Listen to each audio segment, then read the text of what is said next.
Step-Up Club, welcome back to our video series. Today we're going to be talking about something that's really close to both of our hearts, and it is going back to work after you have had a baby. We've both got kids. Yep. I've got 3 kids, Noah, Otto and Lulu, and I've got 2. They are called Pearl, who's 5, and Tallulah, who's 3. And we both had quite rocky periods when we went back to work after our kids, and actually in between our kids in all kinds of different ways. And it's also a topic that we work on with women a lot. How to feel really empowered going back to work, how to stop the guilt, how to just go back to work and feel great. Yeah. So today we're going to be giving you our top tips to get over this kind of can be really difficult time of your life. So I'll kick off with something that actually is really simple and something we all have, and that's your support network. As the old adage goes, it's only a village raises a child, not a single person. And whether your parents are near or far, whether you've got siblings who are near or friends or whoever you rely on, first take a moment and take stock of your support network, because your support network is going to be vital. Whatever the childcare that you arrange, there's got to be the next kind of band outside that kind of fill in the gaps, that you call on when things go wrong, because things inevitably kind of crop up, illnesses, whatever it is. You need to know who your support network is and even communicate it with them. Phone up your best friend and say, look, I'm putting your name down on the nursery form as the next go-to. You know, really communicate who who is going to support you in this journey, because you need those people, and they'll be privileged that you've asked them. And most fundamentally in your support network is your partner.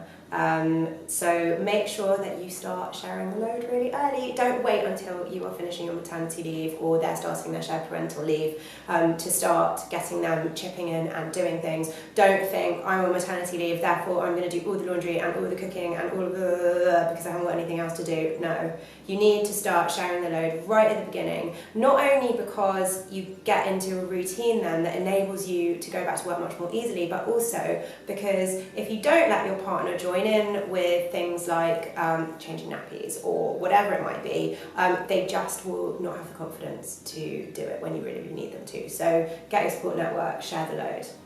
I think another thing that's more career specific is to start the conversation really early with your employer or your partner, whoever it is who you're going back to work with. Whether that's using or keeping in touch days, being communicative over the phone, over email, it will help to not go back completely dry. You want to start that conversation early. You don't have to tell your employer when you leave to go on maternity leave how long you're going to take, but it is worth your own while to reignite that conversation and kind of just be really open and honest about what you want. If you want to go back flexibly, if you don't want to go back flexibly, whatever your situation is, really communicate it honestly, because that is the best basis for a happy reunion at work. The number one indicator of whether someone's going to have a successful return from maternity leave is the communication with their manager or with their boss. So there you go. That's really, really important. And as part of that conversation, you can also think about staggering your return. So we would really strongly advise against going from one amazing final week with your baby and then suddenly a full week at work for you and at nursery for your child. That is going to be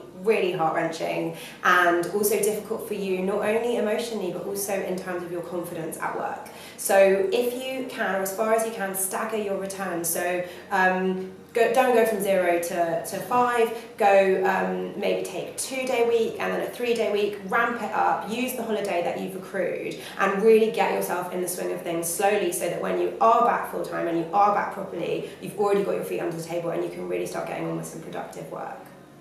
I think kind of leading on from that and staggering your time back is to know that, you know, going back to work is a long process and your careers change and your children change. We did an event recently which was all about how your children make you awesome. You know, we feel we're at the stage now where our children are a bit older, they're not babies anymore, and they empower us. They make us feel amazing, and we do what we do because it makes us better mothers, it makes us better people, it feeds back into our family life. So also know that you're not forever going to be leaving a helpless baby who needs however many people to look after them. There will be a time where your children are ready to go to nursery, and they'd rather be at nursery than be with you. That is the optimum time to go back to work. But there are life changes, your career changes, and your children grow up, and I think it's important to just sometimes have the broader view as well.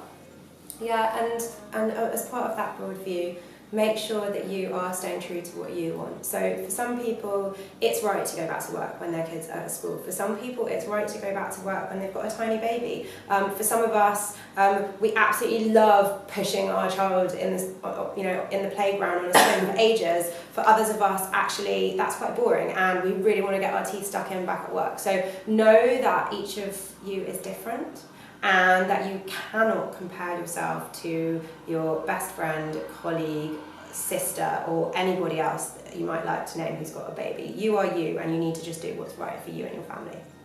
And lastly, I think just know that your life is going to become a whole lot messier in terms of your mental state, your emotions, your house, everything. It just becomes messy.